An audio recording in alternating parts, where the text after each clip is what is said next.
Hi, welcome to Table Talks, and I'm your host, Janell. We are sitting down with Jessica Brunner, who is a mother, a healer, and an explorer. She is an embodiment and pleasure coach. And with her business, she is helping people connect to that authentic expression that is them. How do you get in rhythm with Mother Gaia? How do you find your truest self? All these pieces we get to look at with Jessica as she shares her story. How did her life prepare her, guide her to do what she's doing now? She's using somatic coaching in a lot of her work and some other really neat techniques to help individuals be empowered and to really recognize who they are and not to be afraid of finding their form of pleasure. What resonates with you? So I'm excited for you to be here. Go grab your coffee or tea and let's join this conversation.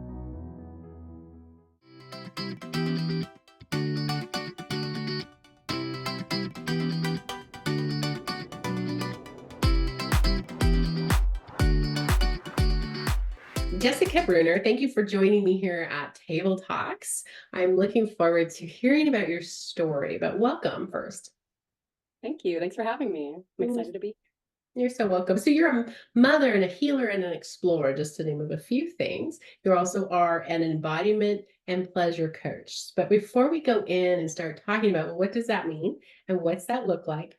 I would love for our audience to hear about, well, what brought you to do what you do? What part of your journey brought you here? Yeah. What part of my journey?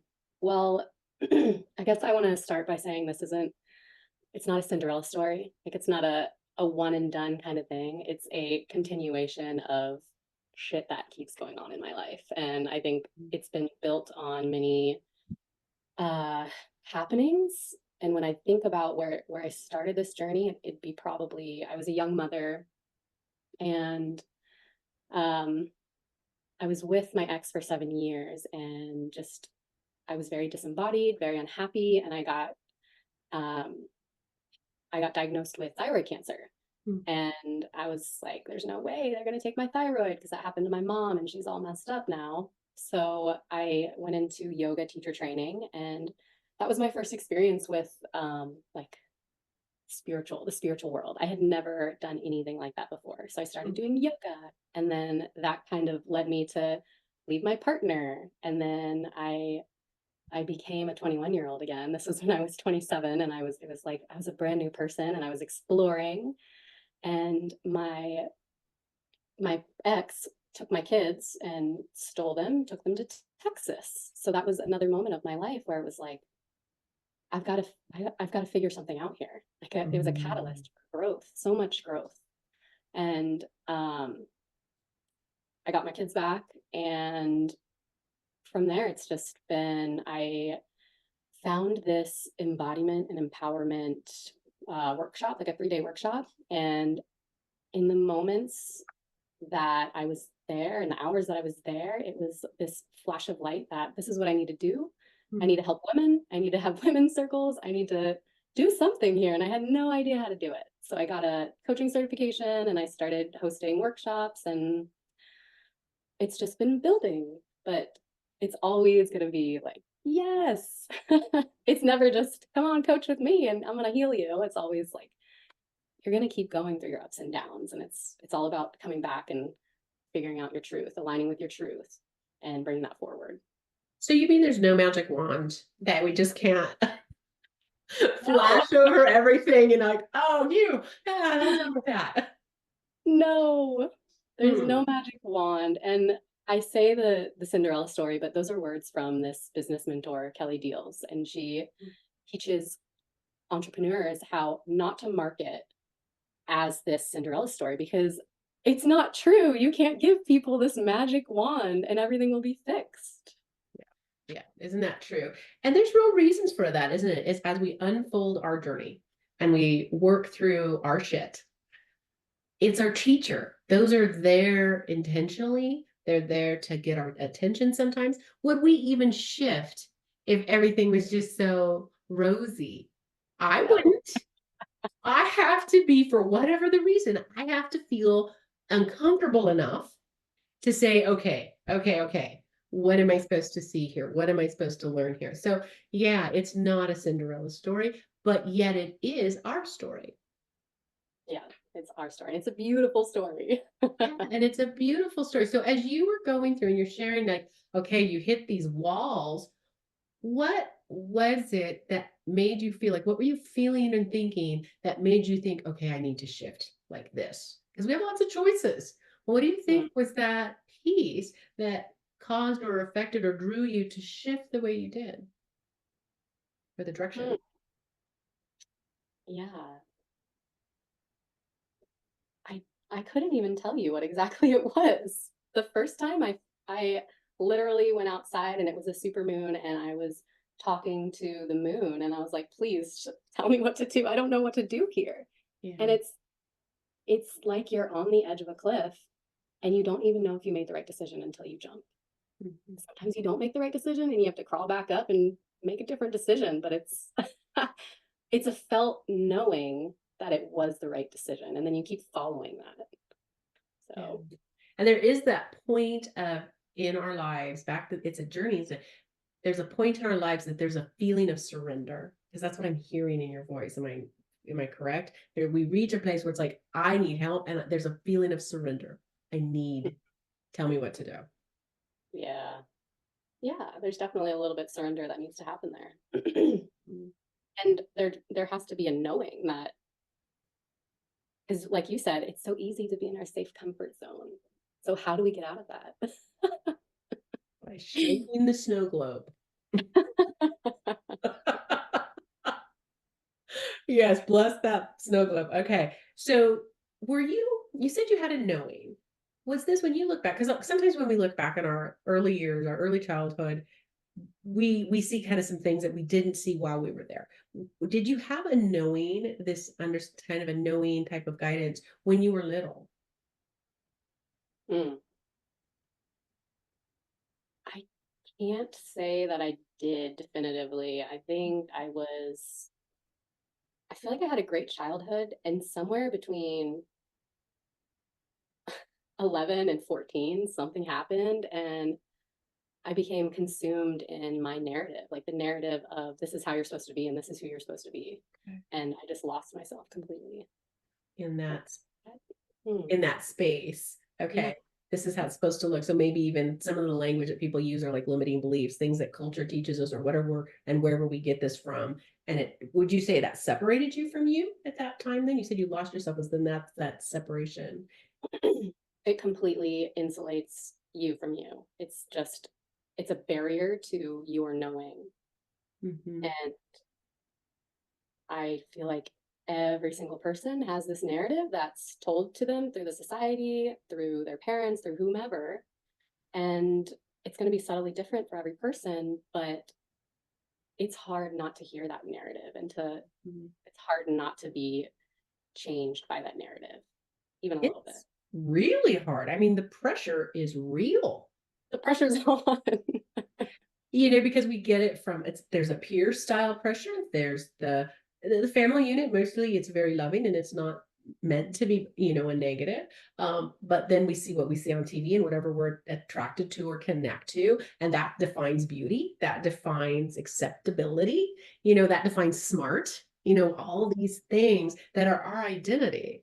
And this is what's so beautiful. One of the main pieces about your work that I really appreciate is that you're speaking to women and you're going, let's get you back to you. Let's help you find you. Right.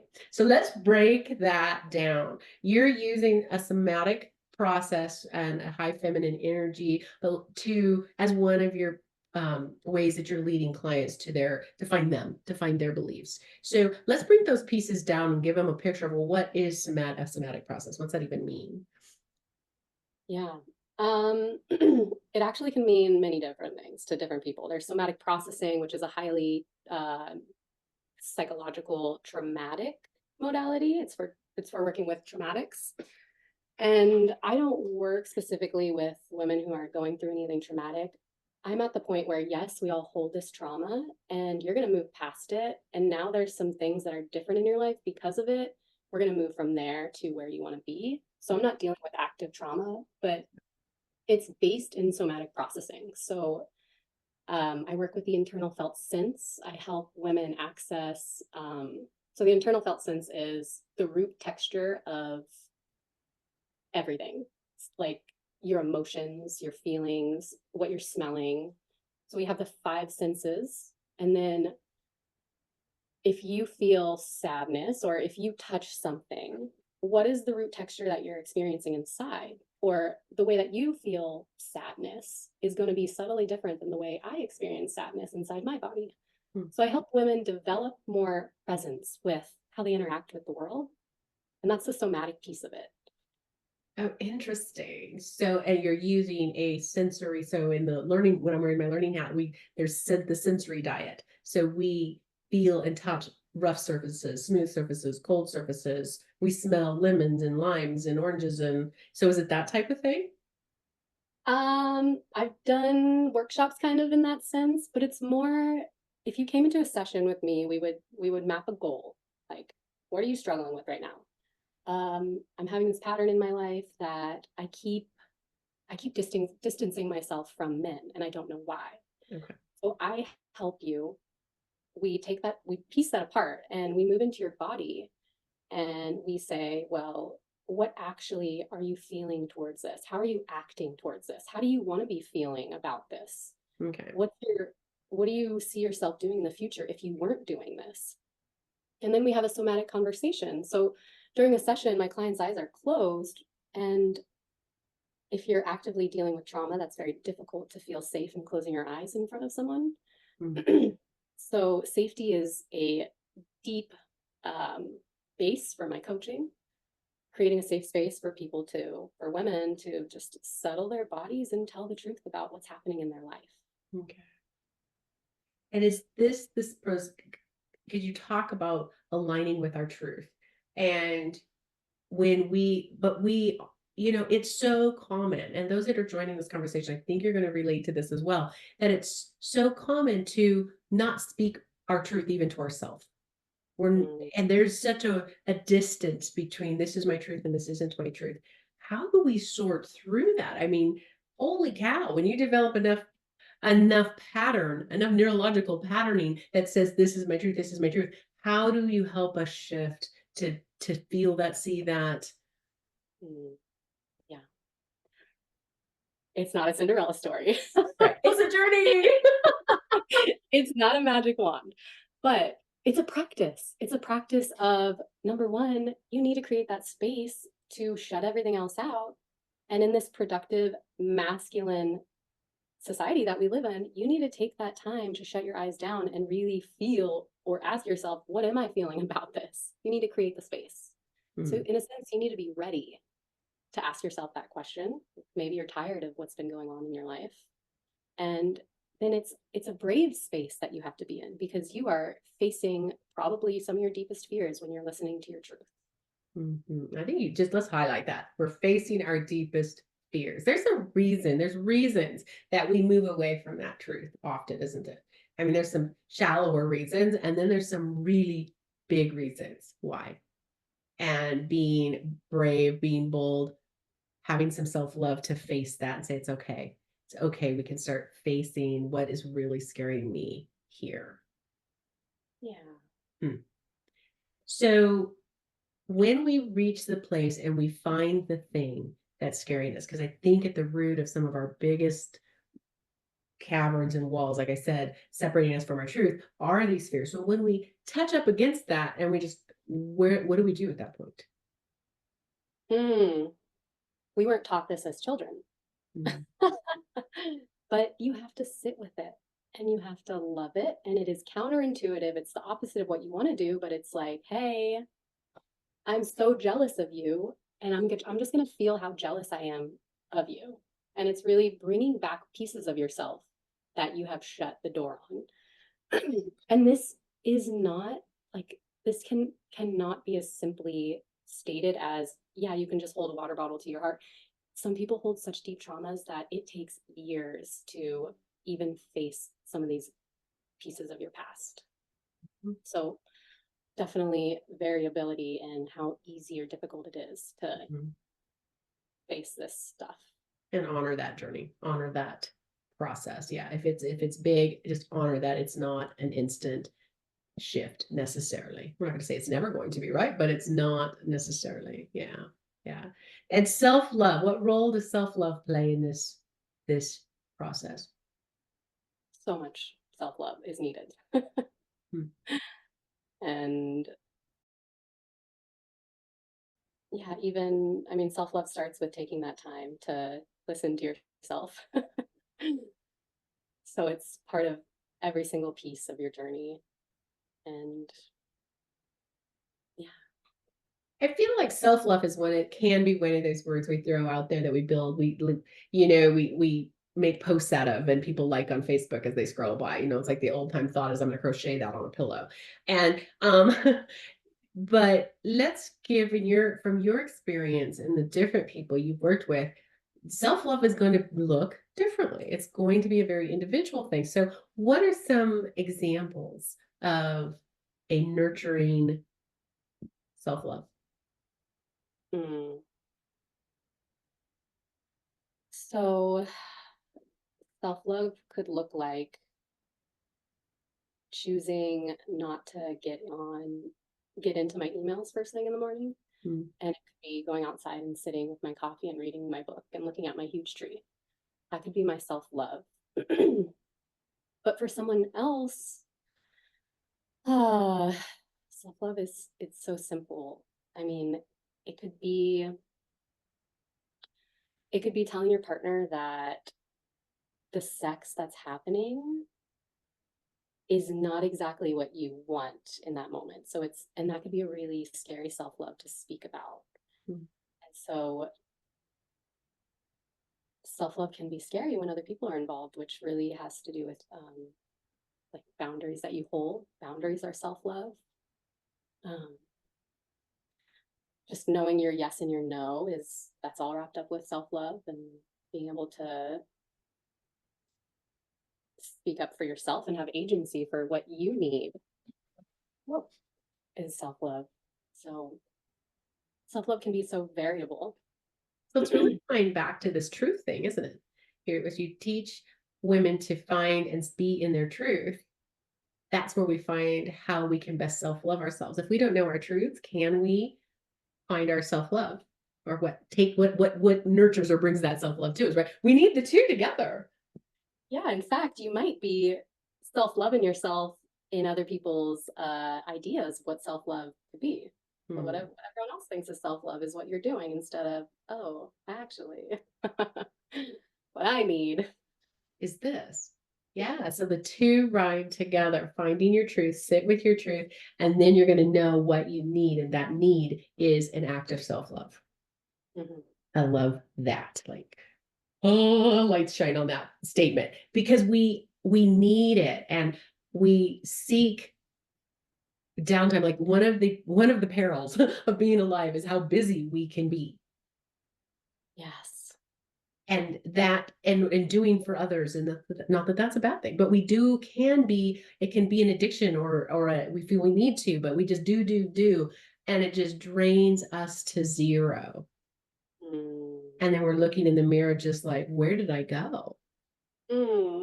Like you disappeared. You disappear. Yeah. So that's that piece of the value of self-love, is we get inner peace, we get inner joy, we get our inner compass back. So you talk about a rhythm, and I feel like this is part of that inner compass. You talk about getting back in rhythm with Mother Gaia. What do you do to do that? What's that process? Well, it has to do with what you're just speaking about, this productive place that we've been in for so long, which has just been where our country, this world really has led us to. It's like productivity. It's productivity over people. It's the go, go, go. And without Mama Gaia, without nature, without the life cycles and the moon cycles and the feminine as an energy, like if you were to wrap all those up, that's like the feminine as an energy, not male, female, just energy. That's what's missing. lived so long going and doing and trying to be this idea, this narrative that's told to us, that we've forgotten life outside of people isn't like this. Plants have life cycles. There are seasons. The moon seasons every month, just like a woman's cycle.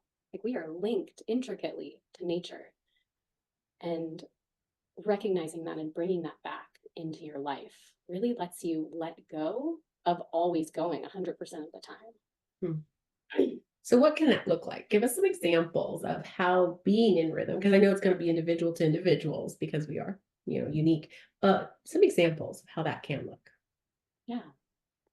If you have a womb, or even if you call yourself a woman, you can link yourself to the moon. You can take, and this is especially true if you're bleeding, but if you're not bleeding, you can still do this. There's a 28, 29-day cycle of the moon, and she grows and she dies every month. And you can align your life in that sense. And you can take the growth and you can take the death and you can bring that into your life and say, I can be inside. I don't have to go do anything right now. I'm going to choose not to send any emails out today. I'm going to go out into nature today. I'm just going to be by myself today. And it's all very individual and it's all based on your need. Some people don't have the pleasure of taking time off work when they're bleeding or when the moon it's a new moon, but there's always subtle ways that you can bring in the life cycle and the death cycle into your life. Even looking up and recognizing. So let's see, if I'm an outdoors person, this makes sense to me because I went to the lake today. I had my downtime. I'm like, I need to go ground, just because I did it 2 days in a row because I needed it and I honored it. What if I'm an inside person and that doesn't call to me? What are some other ways that can look? I think it could be aligned with your productivity levels. And even if there's smog and you can't see the moon, the moon is always going to be there. And the earth is always going to be below your feet, no matter how many stories up you are in a building. So shutting down your eyes at any moment and connecting with the earth or the sun or the moon, it doesn't have to be visceral. It doesn't have to be like, you don't have to be standing on the earth. You can do it in your house. You can do it in the city. Connect with that and take those moments. And maybe there's a picture in some people's minds that it needs to be for a long time. Are there some variables in that are equally as potent, or does it need to be a decent chunk of time? No, I like saying this is for everybody, and it can be a moment of connection. It's really just about creating that moment of connection. And it could be in your car when you're driving somewhere. It could be, you could even just, it could be a memory. It's like remembering to check in and connecting to Mama Gaia or the seasons or nature. You could also just choose to connect with your body to start with, where you don't have to be out in nature at all. You're connecting with your heartbeat. You're connecting with your breath. You are a natural cycle. Yeah, we have daytime, nighttime, we have sleep cycles, awake cycles, active cycles, rest cycles. Yeah, there's a lot of cycles. I mean, now that we say that out loud, I'm like, yeah, exactly. We're rhythm. Yeah. So just thinking about, well, when's my active time? When is my natural downtime? So again, getting to know you. What is your truth? So truths not only are applied to my truth about I like chocolate or vanilla. It's what's my truth about what's my rhythm true. I'm getting it. I'm getting this. This is so cool. Okay. So you're tapping into, and you did a little explaining on feminine energy, but you also mentioned and talk about that we have masculine and feminine and there's balance. Let's take those apart, and how do you describe the feminine energy? And then we'll describe masculine energy. Yeah, I would say the feminine is sensual and soft and yet chaotic, just like nature. It's very natural. Okay. And it can also be described as receptive, but I think there's an issue when women take that on too deeply and then they're very receptive and then they're receiving things they don't want. Okay. So receptive to a degree. And then the masculine is more driven, focused, penetrating. And it's not about one being better than the other. It's just about bringing in a balance of the two into your life. That makes sense because we need to get things done. Yeah. Right. And there's that beautiful masculine, high masculine energy. And then we need to be the benefit of being in flow and creative and however that manifests in our person and our personality. But how can that be and work together? So what often is dividing us from one from the other? Where's that? Where's that division of that or I would say a huge dividing factor is the society that we live in, which is patriarchal, capitalist, ageist, sexist, and it's giving us these narratives that are telling us to produce, produce, produce, and to go, go, go. And so, and it's also when you are a woman or living a woman's story, you come up across this outside narrative that is telling you you need to work hard or you won't live up to the men. You need to do more. You need to do it better. So there's all kinds of different stories that we've been told, and it's not about being too masculine. It's more about flexing that feminine energy and bringing it back in and just maybe softening a little. It's balance, right? Just like you've been talking about nature, and it's like the tree, the fruit tree, the apple tree has apples, and then it goes to sleep and it rests, and then the sap wakes back up again, and that is its rhythm and that's its design. So getting back to know, it feels like to me, see if you agree with us, that getting back to know who I am, because I am a high masculine naturally. And I have run into issues with people because they said, well, you're not feminine enough. And I'm like, there's the rules. And it's like, when I get down to my honest self, it's like, well, but this is me. Now, do I get to learn and be in flow and experience what I am in my high feminine as well? Like, don't shrink the one to match another. Just allow the other to come up to you for balance. What do you think about that statement? I love that statement. We are all unique and we're all going to have different variabilities of what we are naturally or who we feel we are naturally. And if you are a highly masculine woman and people are telling you to be more feminine, I mean, anybody telling you you need to be this or you need to be more this, it's always going to be detrimental to everything. And it's really just about finding what's right for your body. What balance do you need? Yeah. And that's what your work is doing. You've shared with me where you're guiding people and connecting them to that truth and helping them.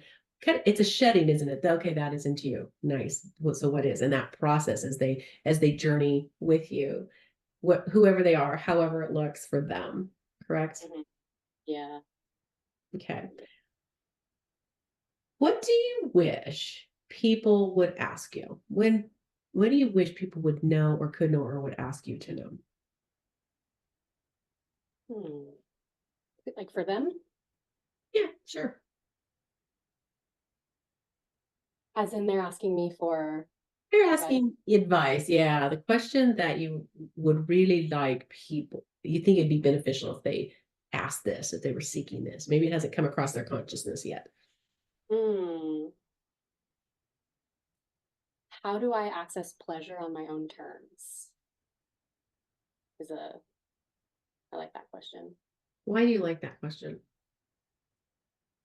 Because pleasure has always been such a touchy subject. Well, it scares the bejeebies out of people. I know.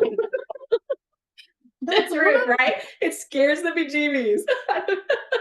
It has all these definitions and none of them are like I got rid of all those definitions.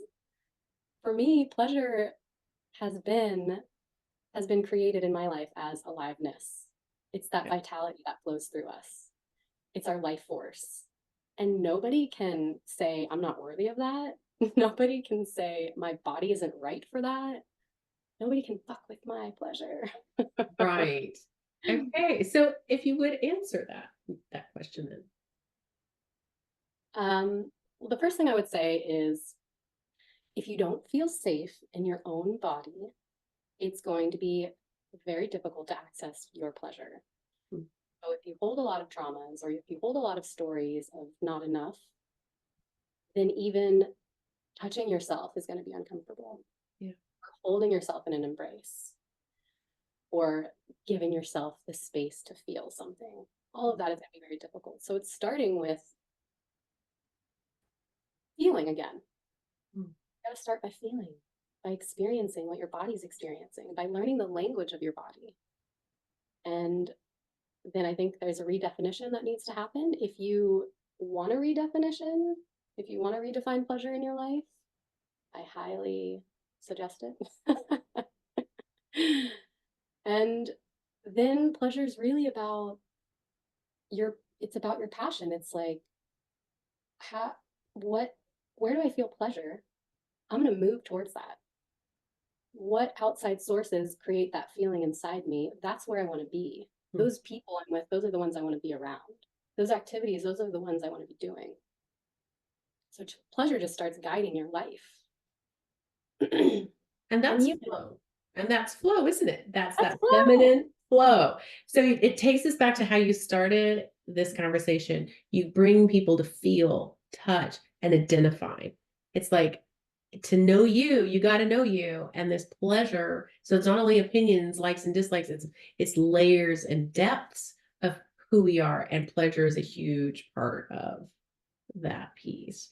We literally have no clue what, maybe people do at different levels of this, but what brings pleasure to you, and what different, because there's many different, okay, you are the expert in this, but many different things that feel good. And we're not, there's sexual, yes, and not directly related to sexual. And it's levels and layers of, yes, that's good for me.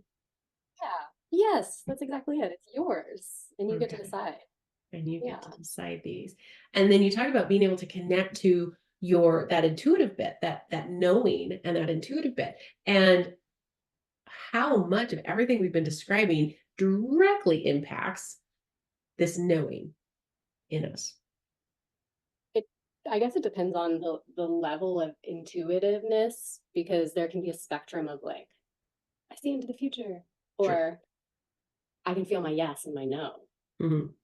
I know when I want this and I know when I don't want this. And I'm not going to cross that border.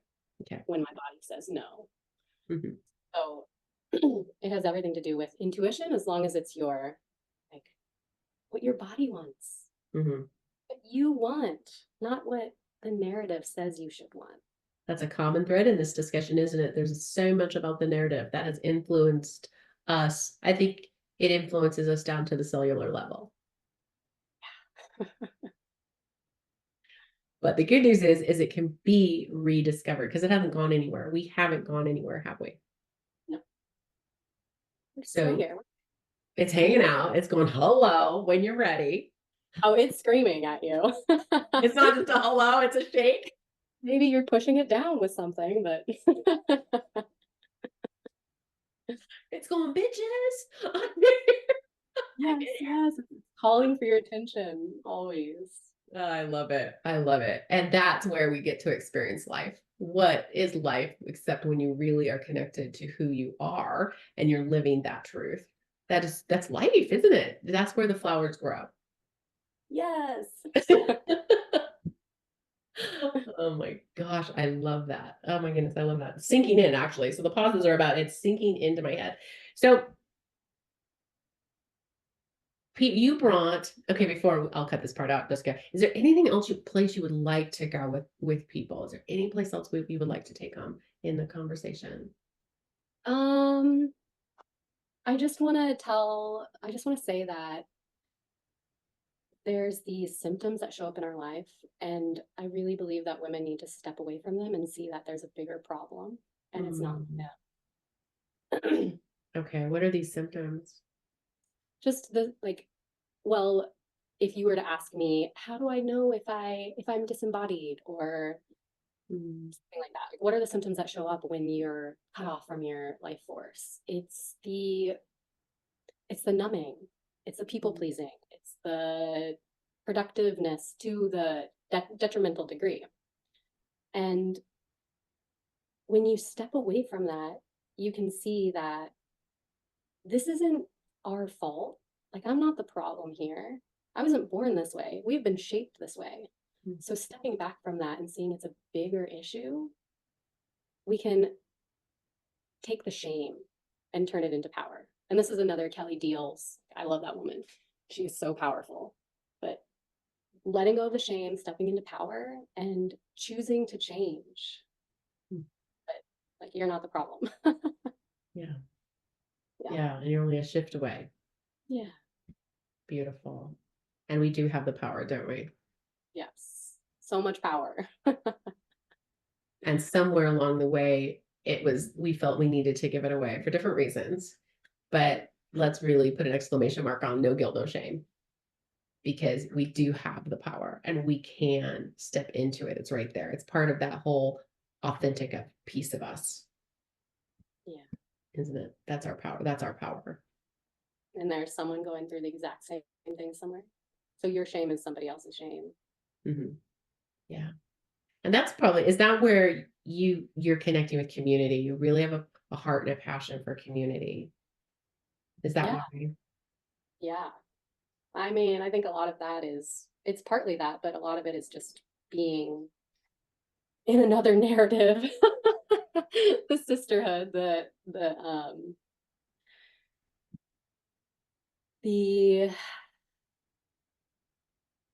competition versus collaboration. It's like everybody's out to get me, so I need to get. I think this is another very masculine trait, but it's like me first instead of we can all get there together. Mm-hmm. As a matter of fact, we'll get there faster. Yeah. If we really look at it, right? Yes.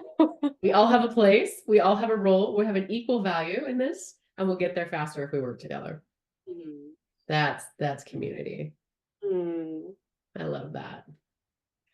That's huge. So many are resonating with this. I cannot wait to get the feedback. And if you have questions for Jessica, go ahead and email Jessica. We're going to make sure that the links are available to you so that you can find her on her website and ask your questions and just see the offerings that she brings, the different programs and things that she is running to support this topic of getting to know you, get real, get in the flow, and all the beautiful things that come with it. You also brought a very exciting and generous free gift. Thank you.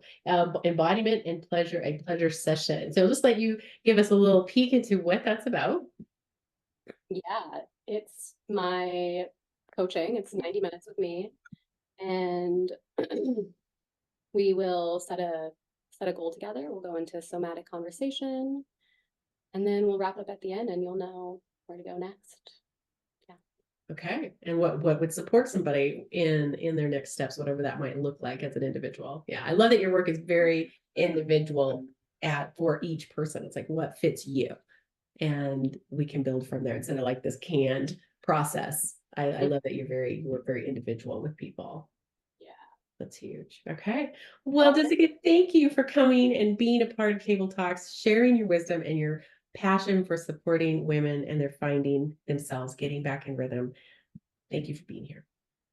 Thank you so much for having me. Mm-hmm. It is key in all of our lives to find our peace, to find our way, to find our power, is to find us. Because we are empowered when we're connected to that intuitive piece of who we are, that heart-centered piece of who we are. That is our most authentic place.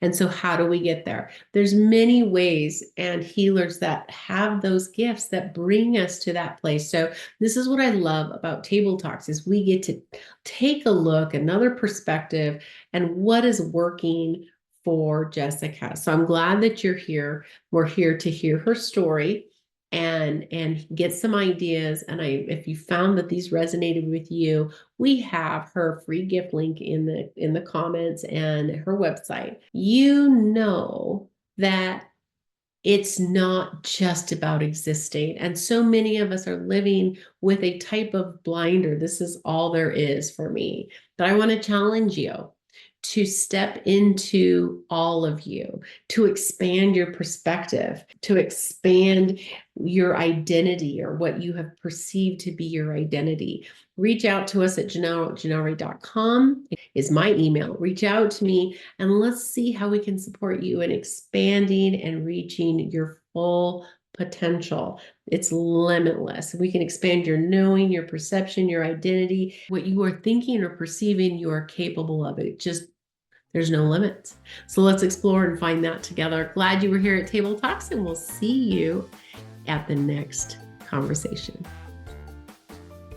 Thank you for being here. And if you like this video and you got value from this video, hit the like, subscribe, and don't forget to click the bell so you get notified that the next one is live. See you at our next Table Talk.